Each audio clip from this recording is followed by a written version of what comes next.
નમસ્તે મિત્રો, રાધે રાધે, જય શ્રી કૃષ્ણ મિત્રો। 13 વર્ષની એક માસૂમ દીકરી સાથે બનેલી આ એક અત્યંત કરુણ અને હૃદયદ્રાવક સત્ય ઘટના છે।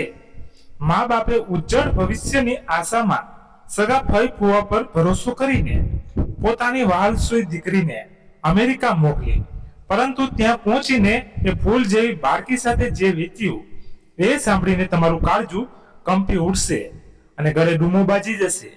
આ ઘટના સાંભળ્યા પછી કદાચ કોઈના પર પણ આંખ બંધ કરીને વિશ્વાસ કરવો મુશ્કેલ બની જશે। સંબંધોના નામે થયેલા આ મોટા દગાની કહાની જાણવા માટે થોડો કિંમતી સમય કાઢીને આ વિડીયોને અંત સુધી જરૂરથી સાંભળજો।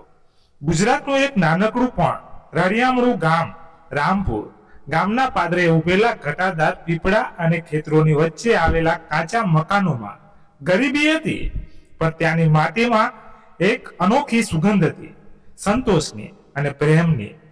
આ જ ગામના એક ખૂણે આવેલા નળિયાવાળા મકાનના આંગણામાં લીમડાનો ઘેઘોર છાંયો પથરાયેલો રહેતો હતો।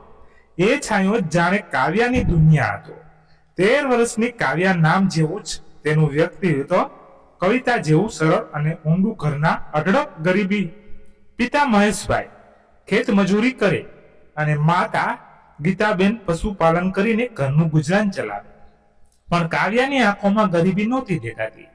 ત્યાં તો માત્ર ચમક હતી, ભણવાની અને કંઈક બની બતાવવાની। આજે ગામની સરકારી શાળાનું પરિણામ હતું। ઉનાળાનો બળબડતો બપોર હોવા છતાં કાવ્યાના પગ જમીન પર ટકતા નહોતા। તે દોડતી ઘરે આવી, તેના હાથમાં એક જૂનું થીગડા મારેલું દફતર હતું, પણ તેના ચહેરા પરનું તેજ કોઈ કરોડપતિની દીકરી કરતા પણ સવાયું હતું। બા ઓ બા, કાવ્યાએ હાંફતા હાંફતા બૂમ પાડી। ગીતાબેન રસોડામાંથી બહાર આવ્યા, સાડલાના છેડાથી પરસેવો લૂસતા બોલ્યા, શું થયું બેટા, કેમ આટલી હાંફી ગઈ છે? બા, હું જીતી ગઈ, આખા જિલ્લામાં મારો પહેલો નંબર આવ્યો। જે કાવ્યાએ પોતાનું રિઝલ્ટ કાર્ડ માના હાથમાં મૂકતા કહ્યું।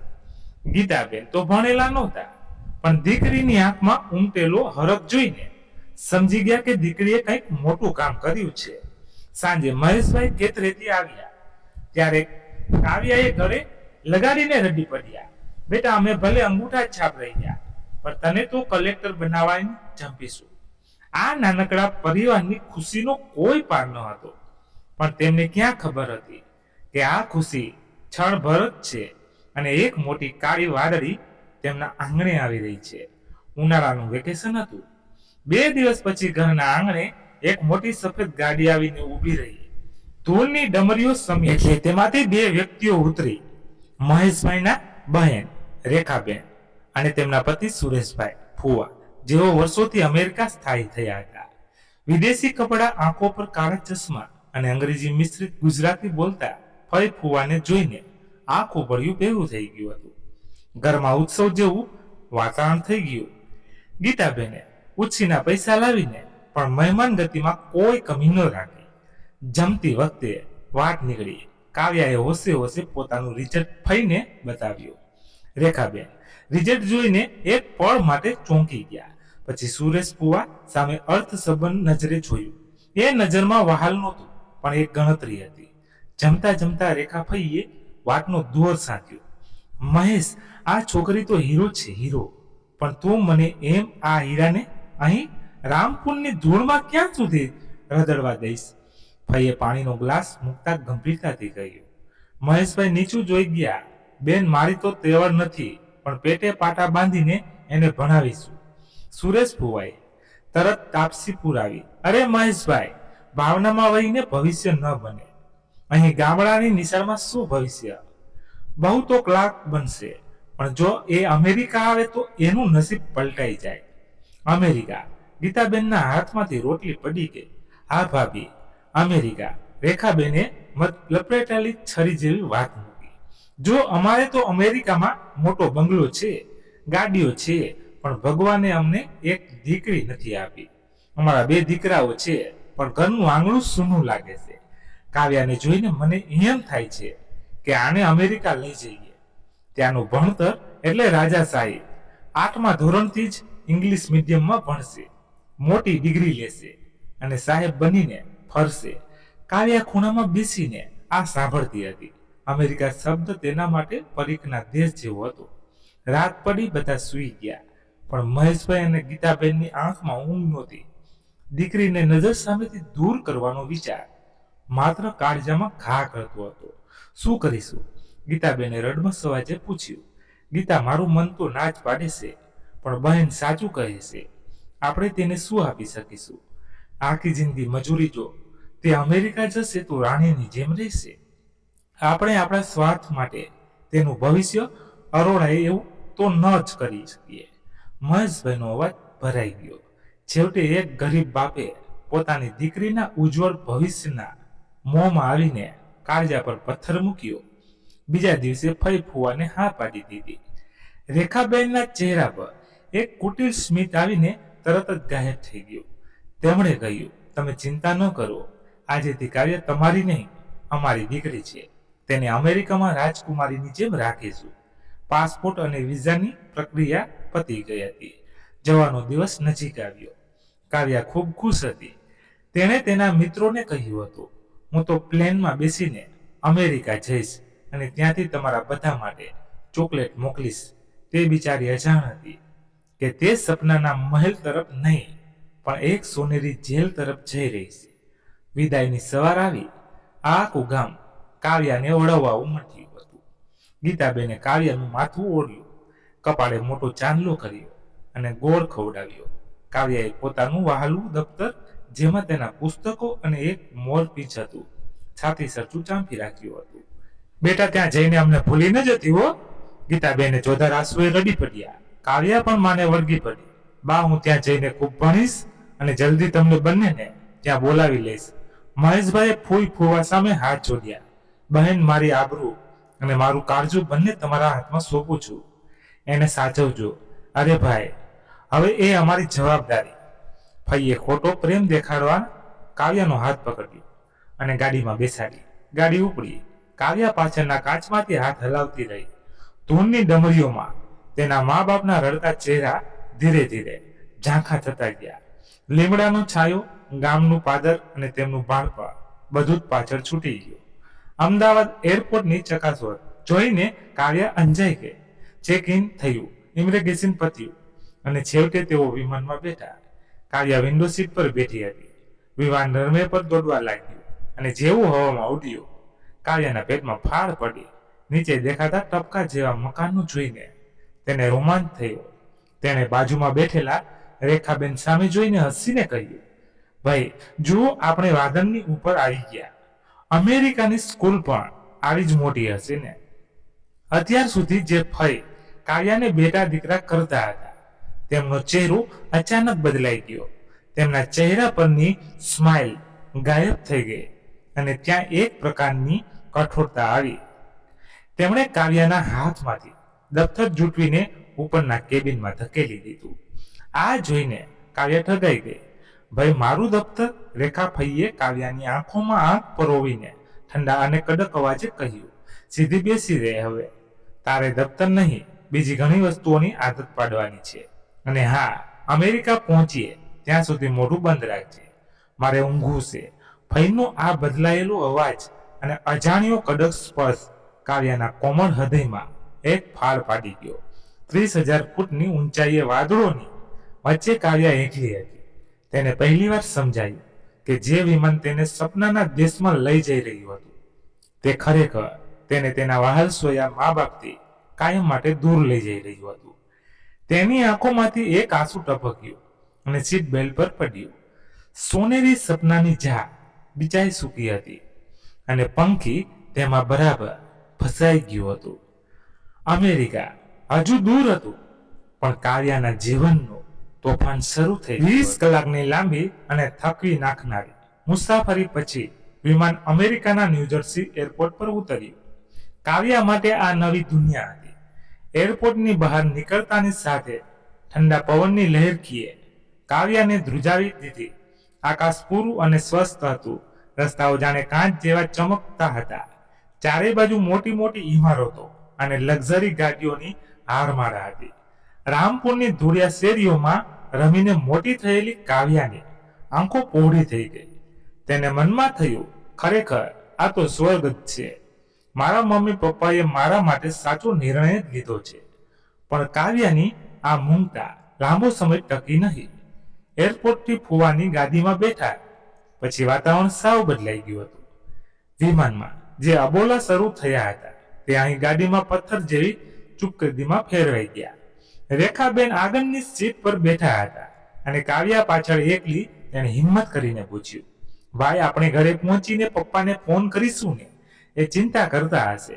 રેખાબેને પાછળ જોયા વગર તીખા અવાજે જવાબ આપ્યો, અત્યારે ચૂપ બેસ, અહીંયા નિયમો અલગ હોય છે. જ્યારે કહેવામાં આવે ત્યારે જ બોલવાનું. આ સાંભળીને કાવ્યાના હોઠ સિવાઈ ગયા. ગાડી એક આલિશાન સોસાયટીમાં પ્રવેશી. બગીચાવાળા સુંદર બંગલાઓની હારમાળા વચ્ચે ફુવાએ ગાડી એક મોટા બંગલાના ડ્રાઈવર બેમાં ઊભી રાખી. ઘર બહારથી કોઈ મહેલ જેવું લાગતું હતું. કાવ્યા ગાડીમાંથી ઉતરી અને આસપાસ જોવા લાગી. ચાલ મોઢું પાડીને શું જોયા કરે છે? સામાન ઉપર સુરેશ ફુવાનો અવાજ બરસટ હતો. કાવ્યાએ પોતાની બેગ મૂંચકીને અને અચકાતા પગલે ઘરમાં પ્રવેશી. ઘરની અંદરની સજાવટ જોઈને તે અંજાઈ ગઈ. મોંઘા ઝુમર, સોફા અને ટીવી પણ હજુ તે કંઈ સમજે તે પહેલા જ સુરેશ ફુવા તેની સામે આવીને ઊભા રહ્યા. તારો પાસપોર્ટ લાય, તેમણે હાથ લંબાવ્યો. કાવ્યાએ ઝૂકતા હાથે પોતાના પર્સમાંથી પાસપોર્ટ કાઢીને આપ્યો. ફુવાએ તે પાસપોર્ટ પોતાના કોટના ખિસ્સામાં મૂક્યો અને પછી કાવ્યાની આંખમાં જોઈને અત્યંત ગંભીર અવાજે કહ્યું, સાંભળ કાવ્યા, હવે તું ભારતમાં નથી, આ અમેરિકા છે. અહીં રહેવું હોય તો કાયદા પાડવા પડશે. આજથી તારો પાસપોર્ટ મારી પાસે રહેશે.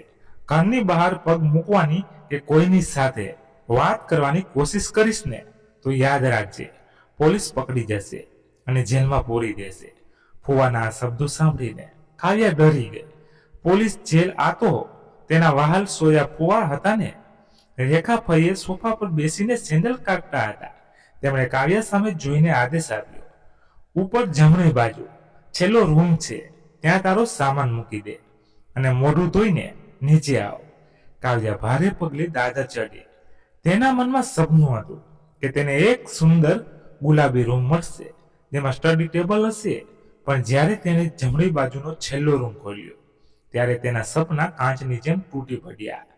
એ કોઈ બેડરૂમ ન હતો પણ એક સાંકડો સ્ટોર રૂમ હતો. તેમાં જૂના ખોખા, વેક્યુમ ક્લીનર અને વધારાનો સામાન પડ્યો હતો. ખૂણામાં એક નાનકડી ગાદી પાથરેલી હતી. બારીના નામે માત્ર એક નાનકડું બાકોરું હતું જેમાંથી માંડ પ્રકાશ આવતો હતો. આ મારો રૂમ, કાવ્યાના ગળે ડૂમો બાજી ગયો. તેણે જેમ તેમ કરીને સામાન ખૂણામાં મૂક્યો અને નીચે આવીને નીચે ડાઇનિંગ ટેબલ પર ફઈ અને ફુવા નાસ્તો કરવા બેઠા હતા. કાવ્યા ભૂખી હતી. તેને આશા હતી કે તેને પણ સાથે બેસાડશે. તે ટેબલ પાસે જઈને ઊભી રહી. રેખાભાઈ તેની સામે જોઈને હસ્યા, પણ એ હાસ્યમાં ઝેર હતું. શું જુએ છે? ભૂખ લાગી છે? કાવ્યાએ ધીમેથી માથું હલાવ્યું. ભૂખ તો બધાને લાગે, પણ અહીં મફતનું ખાવાનું નથી મળતું.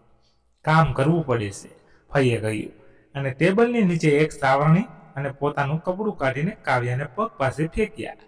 આ લે, આખા ઘરનો કચરો કાઢ અને પછી પોતા કર. કામ પતે પછી રસોડામાં જજે, ત્યાં સિંકમાં વાસણો પડ્યા છે, તે ઘસી નાખજે, પછી તને જમવાનું મળશે. કાવ્યના પગ નીચેથી ધરતી સરકી ગઈ. પણ ફઈ, હું તો ભણવા આવી છું. મારું સ્કૂલનું એડમિશન. સુરેશ ફુવાએ ટેબલ પર જોરથી મૂકો માર્યો. ચમચીઓ અને ડીશો કકડી ઉઠી. ભણતર? ફુવા ગરજ્યા. તારા બાપ મહેશ પાસે ખોટી કોડી નહોતી અને તારે ભણવું છે. લાખો રૂપિયા ખર્ચીને તને અમેરિકા શું કામ લાવ્યા છીએ? ખબર છે, એટલા માટે કે તું આ ઘરનું કામ કરે. ત્યાં ગામડામાં મજૂરી કરીને સડતી હોય. અહીં ઓછામાં ઓછું છત તો મળે છે. આજથી ભૂલી જજે કે તું કોઈ મહેમાન છે કે ભણવા આવી છે. તું આ ઘરની નોકરાણી છે. સમજાયું? કાવ્ય શૂન્ય મનસક થઈ ગઈ. 13 વર્ષની બાળકી માટે આ આઘાત સહન કરવું અશક્ય હતું. મારી બા, મારા બાપુ, તે રડતા રડતા બોલી, તારા મા બાપને અમે ફોન પર કહી દેશું કે તે બહુ ખુશ છે અને જો તું કંઈ પણ બોલી તો યાદ રાખજે, તારા બાપ પર જે દેવું છે ને એ વસૂલવા માટે અમારે રામપુરમાં માણસો મોકલવા પડશે. ફઈએ ઠંડા કરી લેજે ધમકી આપી. કાવ્યા સમજી ગઈ કે તે એક ભયાનક જાળમાં ફસાઈ ગઈ છે. તે ધ્રુજતા હાથે સાવરણી ઉપાડી જે હાથમાં પેન અને પુસ્તક સોંપતા હતા. તે હાથમાં સાવરણી જોઈને તેનું દિલ ચીરાઈ ગયું. સાંજ પડી. અમેરિકામાં સાંજ મોડી પડતી હતી, પણ કાવ્યાના જીવનમાં અંધકાર વહેલો ઉતરી આવ્યો હતો. ફઈના 2 દીકરાઓ કાવ્યાના કઝિન્સ બહારથી રમીને આવ્યા. તેઓ કાવ્યાની ઉંમરના જ હતા. તેમણે કાવ્યાને કામ કરતી જોઈને કોઈ નવાઈ ન બતાવી, જાણે તેમને પહેલાથી જ શીખવવામાં આવ્યું હોય કે આ છોકરી કામ કરવા જ આવી છે. તેઓ ટીવી જોવા બેઠા અને પોપકોર્ન ખાવા લાગ્યા. પોપકોર્નના દાણા જમીન પર પડતા હતા અને કાવ્યાએ તે ચૂપચાપ સાફ કરવા પડતા હતા. રાત પડી ત્યાં સુધીમાં કાવ્યાનું આખું શરીર તૂટતું હતું. તેણે આખા ઘરની સફાઈ કરી હતી. ફઈ રસોડામાં આવ્યા અને આદેશ આપ્યો, સિંકમાં બધા જમવાના વાસણો છે, સાફ કરી નાખો. કાવ્યા સ્ટૂલ પર ચડી સિંક ઊંચી કરી હતી અને તે નાની આંખોમાંથી સતત વહેતા આંસુ અને સાબુનું ફીણ ભેગા થતા હતા. જે પાણીથી તે વાસણ ધોતી હતી તેમાં તેના સપના પણ ધોવાઈ રહ્યા હતા. કામ પત્યા પછી તેને રાતનું વધેલું ઠંડુ જમવાનું એક પ્લાસ્ટિકની ડીશમાં આપવામાં આવ્યું. ડાઇનિંગ ટેબલ પર નહીં, પણ રસોડાના ખૂણામાં ઊભા રહીને તેણે 2 કોળિયા ખાધા. ગળા નીચે ઉતરતું અને ઝેર જેવું લાગતું હતું. તેને તેની મા ગીતાબેનનો હાથનો રોટલો અને ગોળ યાદ આવતા હતા. બા તું ક્યાં છે? તેને મનમાં ચીસ પાડી. રાત્રે તેને પહેલા સ્ટોર રૂમમાં મોકલી દેવામાં આવી. બહારથી દરવાજો લોક કરવાનો અવાજ આવ્યો. કાવ્યા અંધારામાં તે ગાદી પર પડી. બારીના બાકોડામાંથી દૂર આકાશમાં એક તારો દેખાતો હતો. શું એ તારો રામપુરામાં તેની બા પણ જોતી હશે? આખી રાત કાવ્યા ડુસકા ભરતી રહી. ડર, એકલતા અને ધગો આ ત્રણેય તેને ભરકી રહ્યા હતા. તેને પોતાનું દફતર યાદ આવ્યું જે ફઈએ ક્યાંક ફેંકી દીધું હતું. હું કલેક્ટર બનીશ એ વાક્ય હવે કોઈ ક્રૂર મજાક જેવું લાગતું હતું. બીજી સવાર પડી. કાવ્યાની આંખ ખુલે તે પહેલા ફઈએ દરવાજો જોરથી ખખડાવ્યો. ચાલ ઊભી થા મહારાણી, 6 વાગ્યા છે, નાસ્તો બનાવવાનો છે. કાવ્યા ઉઠી. શરીર દુખતું હતું. તેણે મોઢું ધોઈને રસોડામાં કામ શરૂ કર્યું. થોડી વારમાં ફઈના બંને દીકરાઓ તૈયાર થઈને નીચે આવ્યા. તેમણે સુંદર સ્કૂલ યુનિફોર્મ પહેર્યા હતા. તેમના ખંભા પર નવા નકોર સ્પાઈડરમેન અને બારીબીના ચિત્રોવાળા દફતર હતા. તેમના હાથમાં લંચ બોક્સ અને પાણીની બોટલ હતી. કાવ્યાના હાથમાં વેલણ હતું અને શરીરે ગઈકાલના જ મેલા કપડાં હતા. તે ફાટી આંખે પહેલા બાળકોને જોઈ રહી હતી. પહેલા બાળકો ડાઇનિંગ ટેબલ પર બેસીને કાવ્યાએ બનાવેલા ગરમ પરાઠા ખાઈ રહ્યા હતા. વાતો કરી રહ્યા હતા કે સ્કૂલમાં આજે કઈ ગેમ રમશે. કાવ્યાથી રહેવાયું નહીં. તે 12 શાક પકડીને ઊભી રહી. તેની નજર પહેલા દફતર પરથી હટતી નહોતી. જે ઉંમરે તેના ખંભે દફતર હોવું જોઈએ તે ઉંમરે તેના ખંભે ઘરની જવાબદારીનો બોજ લાદી દેવામાં આવ્યો હતો. ત્યાં જ રેખા ફઈએ કળકળ અવાજ આવ્યો. એ ત્યાં ઊભી ઊભી શું તાકે છે? આ છોકરાઓ સ્કૂલે જાય છે, તારે નથી જવાનું. જા જઈને બાથરૂમ સાફ કર. હજુ તો આખા દિવસનું કામ બાકી છે. સ્કૂલ બસનો હોર્ન વાગ્યો. છોકરાઓ દોડતા બહાર ગયા. કાવ્યા બારી પાસે દોડી. પીળા રંગની મોટી સ્કૂલ બસ આવી હતી. દરવાજો ખુલ્યો. છોકરાઓ હસતા રમતા અંદર ચડ્યા અને બસ ચાલી ગઈ. બસના ટાયર જે ધૂળ ઉડાડી ગયા તે ધૂળમાં કાવ્યાનું બાળપણ કચડાઈ ગયું હતું.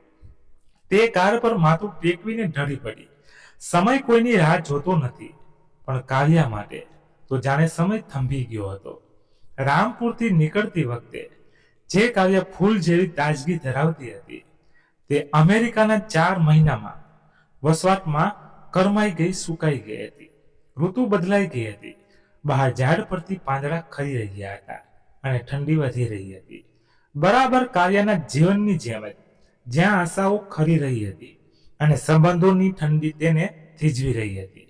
તેની દિનચર્યા હવે એક યંત્ર જેવી બની ગઈ હતી. સવારે 5 વાગે અલાર્મ નહીં, પણ રેખા ફઈએ બૂમ તેને જગાડતી. ઉઠ હવે, મફતનું અનાજ તોડવા નથી આવી. ઠંડી કડકડતી હોય ગરમ પાણીની વ્યવસ્થા માત્ર ઘરના સભ્યો માટે જ હતી. કાવ્યાએ બરફ જેવા ઠંડા પાણીથી જ કપડાં ધોવા પડતા. તેના કુમળા હાથ જે ક્યારેક પેન પકડતા હતા તે હવે સાબુ અને ડિટર્જન્ટના કારણે ફાટી ગયા હતા. આંગળીઓમાં ચીરા પડી ગયા હતા જેમાંથી લોહી નીકળતું, પણ તેના પર મલમ લગાવવા વાળું કોઈ ન હતું. ઘરમાં ભેદભાવની દિવાલો બહુ ઊંચી ચણી દેવામાં આવી હતી. જમવાનો સમય થાય ત્યારે ડાઇનિંગ ટેબલ પર જાત જાતની વાનગીઓ પીરસાતી. પીઝા, પાસ્તા, જ્યુસ અને મીઠાઈઓ. સુરેશ ફુવા, રેખા ફોઈ અને તેમના બંને દીકરાઓ હસી મજાક કરતા જમતા. કાવ્યાએ એક ખૂણામાં ઊભા રહીને પાણીનો જગ પકડી રાખવો પડતો, જેથી સાહેબ કે મેડમને પાણી જોઈતું હોય તો તરત આપી શકાય. એક દિવસની વાત છે. જમતી વખતે ફઈના નાના દીકરા રોહનના હાથમાંથી ફૂલથી જ્યુસનો ગ્લાસ ઢોળાઈ ગયો. લાલ જ્યુસ મોંઘા સફેદ કાર્પેટ પર પડ્યો. રેખા ફઈ રોહન પર ગુસ્સે થવાને બદલે કાવ્યા પર બરાડ્યા. તારું ધ્યાન ક્યાં છે? છોકરાને ગ્લાસ સરખો પકડાવતા નથી આવડતું? સાફ કર આ બધું અત્યારે ને અત્યારે. કાવ્યા તરત જ ઘૂંટણીએ બેસીને કાર્પેટ સાફ કરવા લાગી. રોહન અને તેનો મોટો ભાઈ એકબીજા સામે જોઈને હસતા હતા. કાવ્યાને ત્યારે સમજાયું કે અહીં લોહીના સંબંધો કરતા કાર્પેટની કિંમત વધારે છે. એ દિવસે તેને સજા રૂપે જમવાનું ન મળ્યું, પણ કાવ્યા માટે શારીરિક ભૂખ કરતા પણ વધારે પીડાદાયક હતી. ભણવાની ભૂખ. રોજ સવારે 7:30 વાગ્યે તે લિવિંગ રૂમની મોટી કાચની બારી પાસે જઈને ઊભી રહેતી. આ તેનો રોજનો ક્રમ હતો. બહાર રસ્તા પર પીળા રંગની સ્કૂલ બસ આવતી. આસપાસના બાળકો ખંભે દફતર ભરાવીને મસ્તી કરતા કરતા બસમાં ચડતા. કાવ્યા કાચ પર હાથ મૂકીને એક ટસે જોઈ રહેતી. એ કાચની દિવાલ માત્ર ઘર અને બહારની દુનિયા વચ્ચે જ નહીં, પણ કાવ્યા અને તેના ભવિષ્ય વચ્ચે પણ હતી. એક સવારે તેણે જોયું કે પડોશમાં રહેતી એક ભારતીય છોકરી પણ બસમાં ચડી રહી હતી. તેના હાથમાં ગણિતનું પુસ્તક હતું. કાવ્યાને પોતાનું ગણિતનું પ્રિય પુસ્તક યાદ આવ્યું. અજાણતા તેનાથી બારીના કાચ આંગળીથી ગણિતના દાખલા ગણવા માંડ્યા. હું અહીં કેમ છું? મારે ત્યાં હોવું જોઈતું હતું. તેની આંખોમાંથી આંસુ સરીને ગાલો પર થીજી ગયા. સૌથી વધુ દુઃખદાયક ક્ષણો તો ત્યારે આવતી જ્યારે ભારતની ફોન આવતો. મહિનામાં માંડ 1 કે 2 વાર મહેશભાઈ કે ગીતાબેનનો ફોન આવતો. ફોન હંમેશા રેખાભાઈના મોબાઈલ પર જ આવતો અને તે ક્યારેક કાવ્યાને એકલતાની વાત કરવા દેતા નહોતા. ફોન હંમેશા સ્પીકર પર રખાતો હતો. હેલો કાવ્યા બેટા, મજામાં ને? ગીતાબેનનો કમતો અવાજ સંભળાયો. કાવ્યાનું હૈયું ભરાઈ આવ્યું. તેને ચીસ પાડીને કહેવું હતું કે વાહ, મને લઈ જા, અહીં નરક છે. પણ સામે રેખાભાઈની આંખોમાં અંગારા હતા. તેમના હાથમાં વેલણ હતું જે ઇશારો કરતું હતું કે જો એક પણ શબ્દ આડો અવળો બોલાય તો ખેર નથી. કાવ્યાએ ડૂમો ગોળીને બનાવટી અવાજે પડ્યું, હા બા, હું બહુ મજામાં છું. ભાઈ મને બહુ સાચવે છે. અને ભણવાનું કેવું ચાલે છે બેટા? મહેશભાઈએ પૂછ્યું. આ સવાલ કાવ્યાના કાળજામાં તીરની જેમ વાગ્યો. જે છોકરી સ્કૂલનું પગથિયું પણ નથી ચડી, તેને ભણવાના વખાણ કરવાના હતા. બહુ સરસ ચાલે છે બાબુ, અહીંની સ્કૂલ બહુ મોટી છે, હું રોજ જાઉં છું. આટલું બોલતા બોલતા કાવ્યાનો અવાજ રૂંધાઈ ગયો. સારું બેટા, મન લગાવીને ભણજે, અમારું સપનું પૂરું કરજે. ફોન કપાયો. ફોન કપાતાની સાથે કાવ્યા જમીન પર ખસડાઈ પડી. જૂઠું બોલવાનો ભાર તેનાથી સહન થતો નહોતો. રેખાભાઈએ ફોન મૂકતા કહ્યું, સરસ ડાહી છોકરી, જા હવે બાથરૂમ સાફ કરી નાખ. આ યાતનાનો અંત ક્યારે આવશે? કાવ્યાએ નક્કી કર્યું કે હવે કંઈક કરવું જ પડશે. જો તે આમને આમ રહેશે તો અહીં જ મરી જશે. તેણે એક દિવસ કચરો સાફ કરતી વખતે ફઈના દીકરાની એક જૂની પેન્સિલ અને ફાટેલો કાગળનો ટુકડો શોધી કાઢ્યો. રાત્રે સ્ટોર રૂમના અંધારામાં બારીમાંથી આવતા આછા પ્રકાશમાં તેણે ધ્રુજતા હાથે એક ચિઠ્ઠી લખી. Help me, I want to go home. તે બીટ મી પ્લીઝ, સેવ મી. કાવ્યા, તેને અંગ્રેજી ઓછું આવડતું હતું, પણ તેની વેદના શબ્દો કરતા વધારે હતી. તેને વિચાર્યું કે સવારે જ્યારે દૂધવાળો કે પોસ્ટમેન આવશે ત્યારે તે છુપી રીતે આ ચિઠ્ઠી આપી દેશે. આ એક નાનકડી આશા હતી, અંધારામાં એક કિરણ જેવી. બીજી સવારે તક મળી. ડોરબેલ વાગી. પોસ્ટમેન ટપાલ આપવા આવ્યો હતો. રેખાભાઈ રસોડામાં હતા. કાવ્યા દોડતી દરવાજા પાસે ગઈ. તેને દરવાજો સહેજ ખોલ્યો. સામે યુનિફોર્મ પહેરેલો એક માયાળુ દેખાતો પોસ્ટમેન હતો. કાવ્યાએ ધ્રુજતા હાથે પોતાની મુઠ્ઠીમાં દબાવેલી ચિઠ્ઠી લંબાવવાનો પ્રયત્ન કર્યો. Hello young lady, mail for mister Patel. Postman હસ્યો. કાવ્યા ચિઠ્ઠી આપે તે પહેલા પાછળથી એક મજબૂત હાથે તેનો ખંભો પકડ્યો અને તેને પાછળ ખેંચી લીધી. એ સુરેશ ફુવા હતા. Thank you. ફુવાએ પોસ્ટમેન પાસેથી ટપાલ લઈ લીધી અને ધડ દઈને દરવાજો બંધ કરી દીધો. કાવ્યાના શ્વાસ થંભી ગયા. તેની મુઠ્ઠી હજુ બંધ હતી. ફુવાએ તેની મુઠ્ઠી બળજબરીથી ખોલાવી. પેલો ચોળાયેલો કાગળ નીચે પડી. સુરેશ ફુવાએ ચિઠ્ઠી વાંચી. તેમનો ચહેરો ગુસ્સાથી લાલ ગુમ થઈ ગયો. રેખા, અહીં આવો. જો આ મહારાણી શું કરી રહી હતી? રેખાભાઈ દોડતા આવ્યા. ચિઠ્ઠી વાંચીને તે આગ બબૂલા થઈ ગયા. અમે તને ખવડાવીએ છીએ, પહેરાવીએ છીએ અને તું અમારી જ ફરિયાદ કરે છે. પોલીસને બોલાવવાની હતી. એમને ના, મેં ભૂલ થઈ ગઈ, માફ કરી દો. કાવ્યા કરગરવા લાગી. પણ આજે દયા માટે કોઈ જગ્યા નહોતી. રેખાભાઈએ કાવ્યાનો ચોટલો પકડ્યો અને તેને ઢસડતા ઢસડતા ઘેરના ભોયરા તરફ લઈ ગયા. અમેરિકન ઘરોમાં ભોયરાઓ સામાન રાખવા માટે હોય છે, જેમાં અંધારો અને ઠંડક હોય છે. આજની રાત અને કાલનો આખો દિવસ તું અહીં જ રહીશ, ભૂખી અને તરસી, તો જ તને અકલ આવશે. ફઈએ નિર્દયતાથી કહ્યું. કાવ્યાને અંધારા ભોંયરામાં ધક્કો માર્યો. તે સીડી પરથી ગડબડતી નીચે પડી. ઘૂંટણમાં વાગ્યું. ભાઈ, દરવાજો ના બંધ કરો, મને અંધારાથી બીક લાગે છે. ફઈ કાવ્યાએ ચીસ પાડી. પણ ઉપરથી દરવાજો બંધ થયો અને લોક વાગવાનો અવાજ આવ્યો. ચારેય બાજુ ગાઢ અંધકાર છવાઈ ગયો. ભોયરામાં જૂના સામાનની વાસ આવતી હતી. કાવ્યા એક ખૂણામાં લપાઈ ગઈ. તેને રામપુરનું પોતાનું ઘર, તે લીમડાનો ખુલ્લો છાંયો અને માં ગીતાબેનનો ખોડો યાદ આવ્યા. અહીં તો શ્વાસ લેવામાં પણ ભય હતો.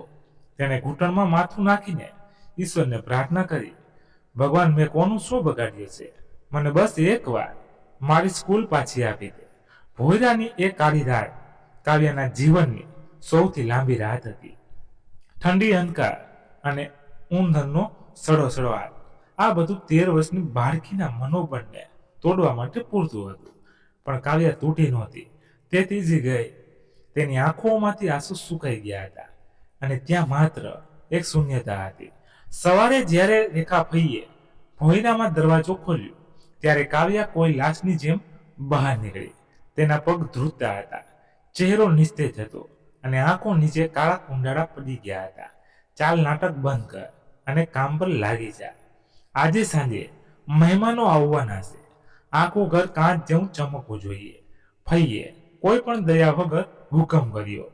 કાવ્યાએ ચૂપચાપ સાવરણી ઉપાડી. તેનું શરીર જવાબ દઈ રહ્યું હતું, પણ ફઈનો ડર તેને બળજબરીથી કામ કરાવી રહ્યો હતો. બપોરના 3 વાગ્યા હતા. કાવ્યા રસોડામાં લોટ બાંધી રહી હતી. ફઈ અને ફુવા ડ્રોઈંગ રૂમમાં બેસીને ટીવી જોઈ રહ્યા હતા. ત્યાં અચાનક ડોરબેલ રણકી ઉઠી. આ સમયે કોણ હશે? રમેશ ફુવા બબડિયા. રેખા ફઈ દરવાજાના પીપ હોલમાંથી જોયું અને તેના પગ નીચે જમીન સરકી ગઈ. તેમના ચહેરાનો રંગ ઉડી ગયો. હે ભગવાન! સુરેશ, આ તો રોહનની ક્લાસ ટીચર મિસિસ વિલ્સન છે. ફઈનો અવાજ ફાટી ગયો. શું કીધું? તેઓ અત્યારે કોઈ પણ જાણ કર્યા વગર. ફુવા પણ ગભરાઈને ઊભા થઈ ગયા. અમેરિકામાં શિક્ષકો આમ અચાનક ઘરે આવતા નથી, સિવાય કે કોઈ ગંભીર બાબત હોય. જલ્દી કર, આ છોકરીને સંતાડ. ફુવાએ રસોડા તરફ ઇશારો કર્યો. રેખા ફઈ દોડતા રસોડામાં ગયા. કાવ્યા લોટવાળા હાથે ડઘાઈને ઊભી હતી. ફઈએ તેને બાવડાથી પકડીને ધમકાવી. સાંભળ, બહાર રોહનની ટીચર આવી છે. જો તારો અવાજ પણ નીકળ્યો છે ને, તો આજે રાત્રે તને છેવતી દાટી દઈશ. અહીં જ રહી દે. રસોડાનો દરવાજો બંધ રાખજે અને એક પણ વાસણ ખકડવું ન જોઈએ. સમજાયું? કાવ્યાએ ગભરાઈને માથું હલાવ્યું.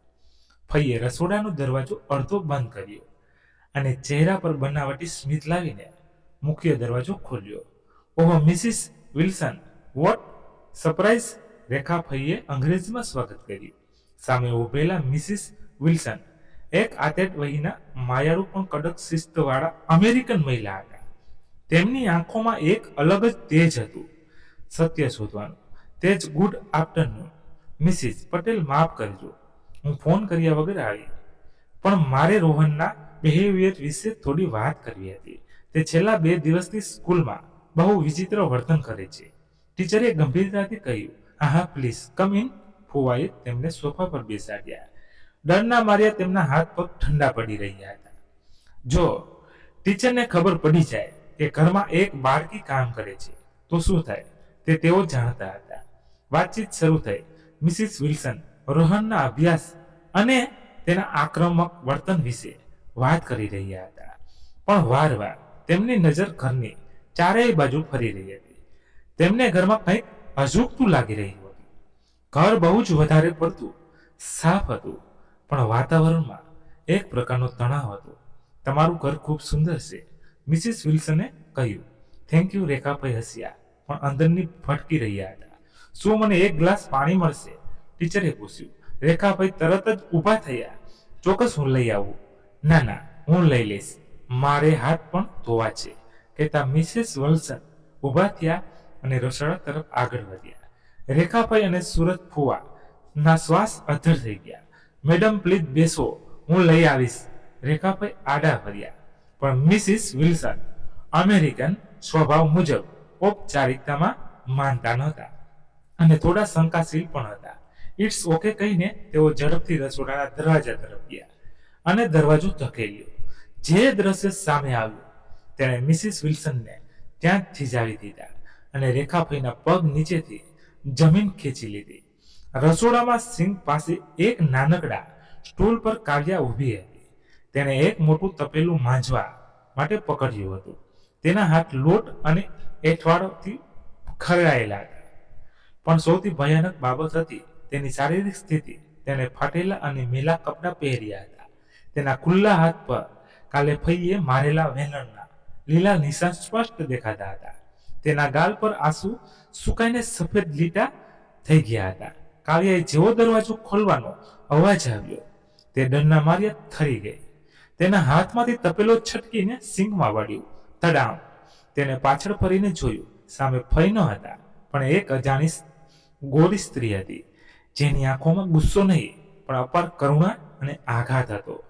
મિસિસ વિલ્સનનું હૃદય એક ક્ષણ માટે થંભી ગયો. એક સ્કૂલ ટીચર તરીકે તેઓ બાળકોના ચહેરા વાંચતા શીખ્યા હતા, અને બાળકીનો ચહેરો ચીસો પાડીને કહી રહ્યો હતો કે અહીં કંઈક બહુ મોટું ખોટું થઈ રહ્યું છે. Oh my God! મિસિસ વિલ્સનના મોઢામાંથી શબ્દો સરી પડ્યા. ત્યાં તો તરત જ પાછળ રેખાભાઈ દોડી આવ્યા. મેડમ, આ તો અમારા દૂરના સગાની છોકરી છે, ગામડેથી આવી છે, મેન્ટલી થોડી અસ્થિર, તેના કામ કરવાનો શોખ છે. ભાઈએ ગભરાહટમાં ગમે તેમ બહાનું કાઢ્યું.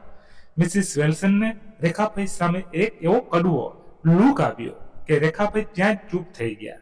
ટીચરે ધીમેથી કાવ્યા તરફ પગલું ભર્યું. આઈ સ્વીટી, ટીચરે અત્યંત કોમળ અવાજે કહ્યું.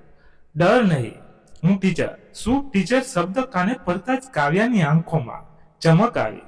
સ્કૂલ? આ તો સ્કૂલમાંથી આવ્યા છે. પણ તેની નજર રેખાભાઈ પર પડી, જે આંખો કાઢીને તેને ડરાવી રહ્યા હતા. કાવ્યા પાછી ભીતસરસી સંકોચાઈ ગઈ. મિસિસ વિલ્સન સમજી ગયા કે તે કાવ્યાની સાવ નજીક ગયા અને ઘૂંટણીએ બેસી ગયા, જેથી તેઓ કાવ્યાની આંખમાં આંખ મિલાવી શકે. તેમણે કાવ્યાને ખરડાયેલા હાથ પોતાના હાથમાં લીધા. કાવ્યા ધ્રુત રહી હતી. બેટા, તારું નામ શું છે? ટીચરે પૂછ્યું. કાવ્યાએ હોઠ ફફડાવ્યા. કાવ્યા. બેટા કાવ્યા, તારી ઉંમર કેટલી છે? ધેર મિસિસ વિલ્સને ઊંડો શ્વાસ લીધો. અમેરિકામાં 13 વર્ષની બાળકી સ્કૂલમાં હોવી જોઈએ, રસોડામાં નહીં. તેમણે કાવ્યાના હાથ પરના ઈજાના નિશાન જોયા. આ કોણે કર્યું? તેમણે નિશાન પર આંગળી મૂકી. કાવ્યાની ધીરજનો બંધ તૂટી ગયો. જે ડર તેને મહિનાઓથી દબાવી રાખ્યો હતો, તે હવે આંસુ બનીને વહેવા લાગ્યું. તેને આ અજાણી સ્ત્રીમાં એક દેવદૂત દેખાયું. તેને થયું કે જો અત્યારે નહીં બોલું તો ક્યારેય નહીં છૂટી શકું. તેણે ધ્રુજતી આંગળી ઊંચી કરી અને રેખાભાઈ તરફ ઈશારો કર્યો. ફય તે રડતા રડતા તૂટી ભાંગી. અંગ્રેજીમાં બોલી. તેની સાથે થયેલી બધી ઘટનાનું વર્ણન કર્યું. આ શબ્દો રસોડાની શાંતિમાં બોમ્બની જેમ ફૂટ્યા. કાવ્યા મિસિસ વિલ્સનને ભેટી પડી અને ચોધાર આંસુએ રડવા લાગી. તેનું રુદન એટલું હૃદયદ્રાવક હતું કે પથ્થર પણ પીગળી જાય. મિસિસ વિલ્સનને કાવ્યાને પોતાની છાતી સરથી ચાંપી દીધી. તેમની આંખો પર પાણી આવી ગયા, પણ સાથે સાથે એક જ્વાળામુખી પણ ફાટ્યું. તેમણે ઊભા થઈને કાવ્યાને પોતાની પાછળ છુપાવીને રેખાભાઈ અને સુરેશ ફુવા સામે જોયું. હવે તે માત્ર એક ટીચર ન હતા, એક રક્ષક હતા. મિસ્ટર અને મિસિસ પટેલ. મિસિસ વિલ્સનનો અવાજ બરફ જેવો ઠંડો અને તલવાર જેવો તીક્ષ્ણ હતો. તમે જાણો છો કે તમે શું કર્યું છે? આ ચાઇલ્ડ એમ્બ્યુલન્સ, બાળક અત્યાચાર, ચાઇલ્ડ લેબર, બાળ મજૂરી અને હ્યુમન ટ્રાફિક છે. અમેરિકામાં આના માટે કોઈ માફી નથી. ના ના મેડમ, તમે સમજો છો એવું નથી. સુરેશ ફુવા કરગરવા લાગ્યા. તેમનો પરસેવો છૂટી ગયો હતો. સટઅપ! મિસિસ વિલ્સને ભરાડ પાડી. તેમણે પોતાના પર્સમાંથી મોબાઈલ કાઢ્યો. પ્લીઝ મેડમ, પોલીસને નહીં, અમારું કેરિયર, અમારી ઇજ્જત. રેખાભાઈ રડમસ થઈ ગયા. તમે આ માસૂમ બાળકીની ઇજ્જત અને જિંદગીનું વિચાર્યું હતું? મિસિસ વિલ્સને મોબાઈલમાં 3 આંકડા દબાવ્યા. 91 ફોનની રિંગ વાગતી હતી. એ રિંગનો અવાજ ફોવા માટે મૃત્યુ સમાન હતો, જ્યારે કાવ્યા માટે આઝાદીનો રણસિંગો હતો. કાવ્યા મિસિસ વિલ્સનનો કોટ પકડીને તેમની પાછળ લપાઈ ગઈ હતી. તેની આંખોમાં હજુ પણ ડર હતો, પણ ક્યાંક ઊંડે ઊંડે એક આશા જાગી હતી કે આજે આ નરકોના દરવાજા તૂટવાના છે. મિસિસ વિલ્સનનો ફોન પર ડાયલ કર્યાની થોડી જ મિનિટોમાં તે આલિશાન બંગલાની બહારનું વાતાવરણ એકદમ શાંત, સાયરનના તીવ્ર અવાજથી દહોડાઈ ગયું હતું. લાલ અને ભૂરી લાઇટોના ઝબકારાથી આખી શેરી ઝળહળી ઉઠી. 2 પોલીસ કાર અને એક ચાઇલ્ડ પ્રોટેક્ટિવ સર્વિસની વાન બંગલાના ડ્રાઈવરમાં આવીને ઊભી રહી. સુરેશ ફુવા અને રેખાભાઈના ચહેરા પરનું લોહી ઉડી ગયું હતું. જે ઘમંડથી તેઓ કાવ્યાને દબાવતા હતા, તે ઘમંડ પોલીસના યુનિફોર્મને જોઈને ઓગળી ગયું. પોલીસ ઓફિસરોએ ઘરમાં પ્રવેશ કર્યો. મિસિસ વિલ્સનને આગળ આવીને આખી પરિસ્થિતિ વર્ણવી. This child ambulance and human traffic, ટીચરે કડક શબ્દોમાં કહ્યું અને કાવ્યાના હાથ પરના નિશાન બતાવ્યા. એક મહિલા ઓફિસર કાવ્યા પાસે આવી. તેણે ઘૂંટણીએ બેસીને કાવ્યાને પૂછ્યું, બેટા, આ લોકોએ તને માર માર્યો છે. તારે તારા પોતાના ઘરે જવું છે. કાવ્યા હજુ ધ્રુજતી હતી, પણ હવે તેને મિસિસ વિલ્સન પર વિશ્વાસ બેસી ગયો હતો. તેણે હકારમાં માથું હલાવ્યું અને રડતા રડતા પોતાની તૂટી ફૂટી અંગ્રેજીમાં કહ્યું, yes it me work all day, no food. આ સાંભળતા જ પોલીસ ઓફિસરનો ચહેરો કડક થઈ ગયો. તેને તરત જ સુરેશ ફુવા અને રેખાભાઈ તરફ જોઈને કહ્યું, યુ આર અંડર અરેસ્ટ. અરે પણ સાહેબ, આ અમારા ઘરની વાત છે. અમે તો ખાલી શિસ્ત શીખવતા હતા. સુરેશ ફુવાએ બચાવ કરવાનો પ્રયત્ન કર્યો. હાથ કડી પહેરાવો, ઓફિસરે આદેશ આપ્યો. જે હાથ કાવ્યા પર ઉગાવવામાં આવતા હતા, તે હાથોમાં હવે સ્ટીલની હાથકડીઓ હતી. જે પડોશીઓ અત્યાર સુધી આ ઘરને એક સુખી પરિવાર માનતા હતા, તેઓ બહાર ટોળે વળ્યા હતા અને જોઈ રહ્યા હતા કે કેવી રીતે આ કહેવાતા પ્રતિષ્ઠિત લોકો પોલીસની ગાડીમાં બેસી રહ્યા હતા. રેખાભાઈ રડતા હતા અને પોતાની ઇજ્જતની દુહાઈ દેતા હતા, પણ આજે ન્યાયની દેવીની આંખે પડતી નહોતી. કાવ્યા બારીમાંથી આ દ્રશ્ય જોઈ રહી હતી. તેને પહેલી વાર લાગ્યું કે તે કોઈ વસ્તુ નથી, પણ એક માણસ છે જેના અધિકારો છે. CPSના મહિલા અધિકારી, જેનું નામ મારિયા હતું, તે કાવ્યા પાસે આવ્યા. તેમણે કાવ્યાના ખંભા પર એક ગરમ જેકેટ ઓઢાડ્યું અને પ્રેમથી કહ્યું, ચાલ બેટા, હવે તારે અહીં ક્યારેય પાછા નથી આવવાનું. તું સુરક્ષિત છે. કાવ્યાએ ઘરની બહાર પગ મૂક્યો. બહારની ઠંડી હવા હતી, પણ તેમાં આઝાદીની સુગંધ હતી.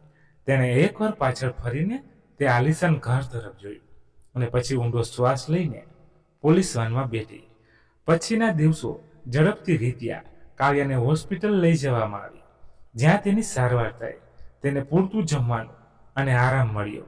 અમેરિકન સરકારે આ કેસને ખૂબ ગંભીરતાથી લીધો. સુરેશ ફુવા અને રેખાભાઈ પર બાળ મજૂરી, બાળ અત્યાચાર અને છેતરપિંડીના ગંભીર ગુનાઓ નોંધાયા. તેમને લાંબી જેલની સજા અને ભારે દંડ ફટકારવામાં આવ્યો. તેમનો અમેરિકન ડ્રીમ, જે પાપના પાયા પર ટકેલું હતું, તે હંમેશા માટે તૂટી પડ્યું. સૌથી ભાવુક ક્ષણ ત્યારે આવી જ્યારે ભારત રામપુરના ગામમાં મહેશભાઈને વિડીયો કોલ કરવામાં આવ્યો. સરકારી અધિકારીઓ અને અનુવાદકની મદદથી વાત થઈ. સ્ક્રીન પર દીકરીને જોઈને મહેશભાઈ અને ગીતાબેન ધ્રુસકે રડી પડ્યા. કાવ્યા બેટા, ગીતાના બેનનો અવાજ ફાટી ગયો. બા, હું હવે ઠીક છું. કાવ્યા રડી પડી. મને માફ કરજો બાપુ, હું ભણી ન શકી.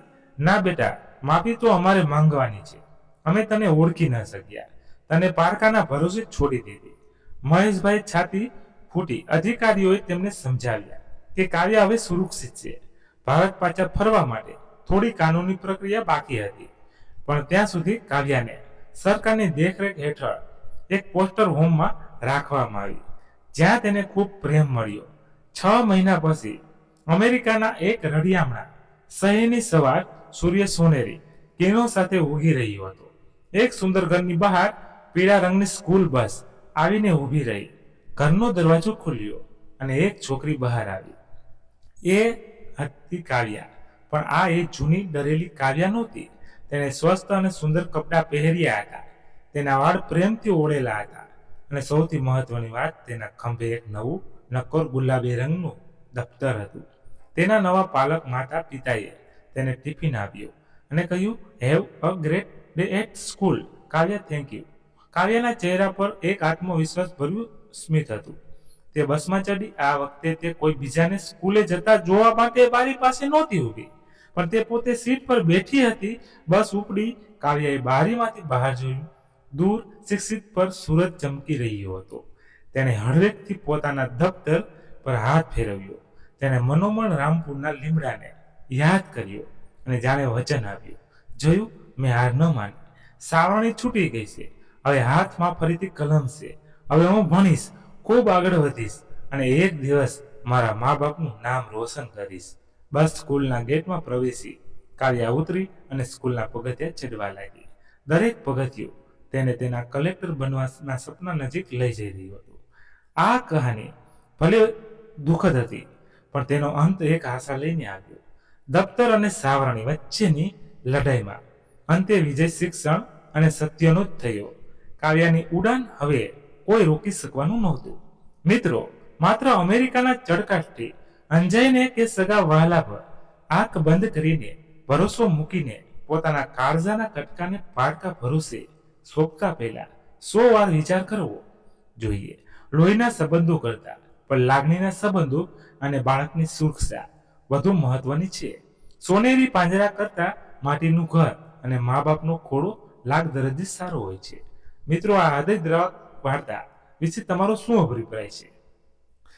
બાપે માત્ર દેખાદેખીમાં આવીને કે ઉજ્જવળ ભવિષ્યની લાલચમાં પોતાના કાળજાના કટકાને તપાસ કર્યા વગર દૂર મોકલવાનું જોઈએ નહીં. તમારા અમૂલ્ય વિચારો અને અભિપ્રાય અમને કોમેન્ટમાં જરૂરથી જણાવજો. સાથે જ અમને એ પણ જાણવું ગમશે કે આપ કયા ગામ શહેરથી અમારી આ વાર્તા નિહાળી રહ્યા છો, તો તે પણ કોમેન્ટમાં અચૂક લખજો. જો આ વાર્તા પસંદ આવી હોય અને તમારા દિલને સ્પર્શી ગયું હોય તો વિડીયોને લાઈક કરી તમારા મિત્રો અને સગા સ્નેહોને સાથે શેર જરૂરથી કરજો, જેથી સમાજ સુધી આ લાલ બત્તી સમાન કિસ્સો પહોંચી શકે. અને જે મિત્રોએ હજુ પણ અમારી આ ચેનલને સબસ્ક્રાઇબ ન કરી હોય તે મિત્રો સૌથી પહેલા ચેનલને સબસ્ક્રાઇબ કરી બાજુમાં આપેલા બેલ આઇકોનને ઓલ પર સેટ કરી દેજો, જેથી અમારી દરેક નવી વાર્તા માહિતી આપને સમયસર મળતી રહે. ફરી મળીશું નવી એક હૃદય સ્પર્શી અને જીવનના સત્યને ઉજાગર કરતી વાર્તા સાથે. ત્યાં સુધી તમારા પરિવાર સાથે ખુશખુશાલ રહો અને સાર્થ મસ્ત રહો. જય હિન્દ, જય ભારત. તો મિત્રો, અમારી ભૂલ આમાં ઘણી થઈ છે, એટલે એની પેલા માફી માંગુ છું. આપણે સુરેશ ફુવાને બદલે સુરેશ ભુવા થઈ ગયું છે. રેખા ફઈની બદલે રેખા ભાઈ થઈ ગયું છે. એના બદલ હું સોરી. તો મિત્રો, તમે પણ અમારી ક્યાંય ભૂલ હોય તો કોમેન્ટ કરીને અમને જણાવો, એટલે અમને પણ જાણ થાય અને અમને અમારી ભૂલ સુધારવાનો મોકો મળે. નકર તો અમને મિત્રો કેમ ખબર પડે? આ તો સામે સામે દેખામાં હતું, વાંચતા હોય એટલે ખબર પડી ગઈ કે આપણે અહીંયા ભૂલ છે. નકર અમને મિત્રો ક્યાંક કંઈક કોઈ એવા શબ્દ હોય તો ભૂલ થઈ ગઈ હોય તો ખબર ના હોય. તો મિત્રો, તમે અમારી ભૂલ કહેશો તો અમને સુધારવાનો મોકો પણ મળશે. નકર તો અમને એમ થશે કે અમારી કઈ ભૂલ જ નથી અને અમે વાર્તા પછી વાર્તા બનાવી રાખશું અને તમને એમ થશે કે આ તો ભાઈ આને કઈ વાર્તા કેવી બનાવે છે, આમ છે તેમ છે. તો મિત્રો કયો, તમે કયો તો અમને પણ મજા આવે. તો મિત્રો ચાલો ફરી મળીએ.